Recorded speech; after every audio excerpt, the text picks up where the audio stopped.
So Bob, how does it feel to be back in the studio recording VoodooII? Well, it feels strange.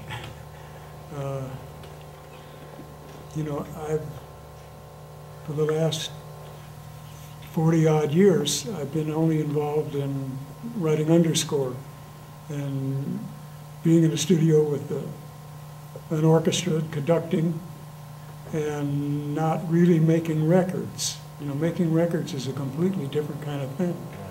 So it feels good, but it feels like it was a million years ago that I did it last. So it's hard to stand up all those hours, because it's more difficult than doing underscore, because everything is foreground, you know, and every note is important. It's not going to be covered by dialogue or sound effects, so it's all up front. So it takes a lot more concentration on my part than on the part of the musicians. So it's not an easy gig, but it feels good. I don't know if I can go back to it full time though. Is the instrumentation the same as the original Voodoo? It is, except for the cello.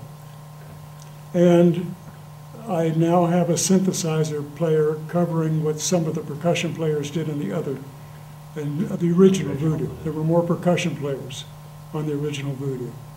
That's the only basic change. And when did you start composing for VoodooII? Well, as soon as Christy told me about the hukalau in 2005 is when I really started putting things down and arranging them.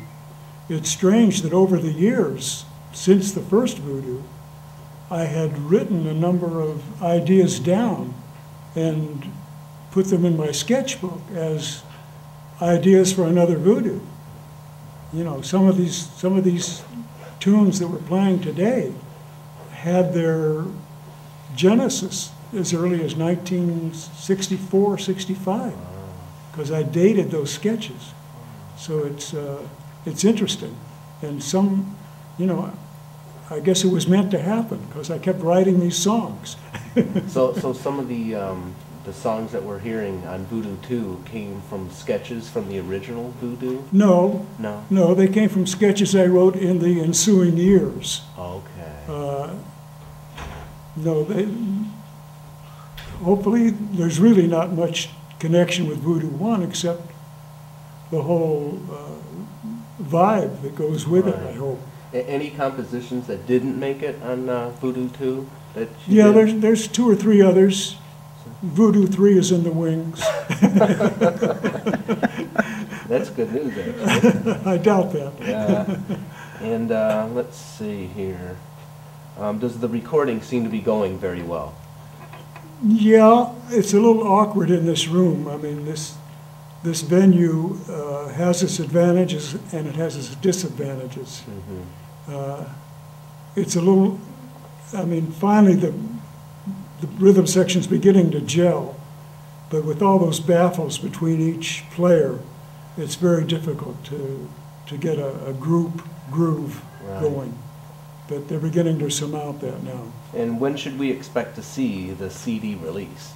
Well, I'm hoping by April, but once I finish mastering with Philippe, the engineer, it's in the hands of Dionysus. And I've told them, you know, we'd like it as soon as we can. They've done the artwork for the cover. And you and Skip have contributed liner notes. I want to add some liner notes and thank a lot of people that I want to thank on the CD jacket.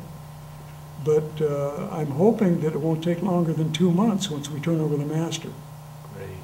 So, well, but you know, it's out of my control. Right. Yeah. Well, everything sounded great.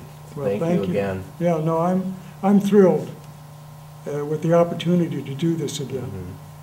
Mm-hmm. Even though it's pretty expensive, Right. But I hope it's worth it. I hope the people that have been so wonderful about supporting me and the people that are really into this kind of music, I hope they're happy with it. You know, I hope it's not I hope I haven't overstepped my bounds, you know? No, So definitely we'll see not. what happens. right. Thanks, Bob. You're welcome, thank you.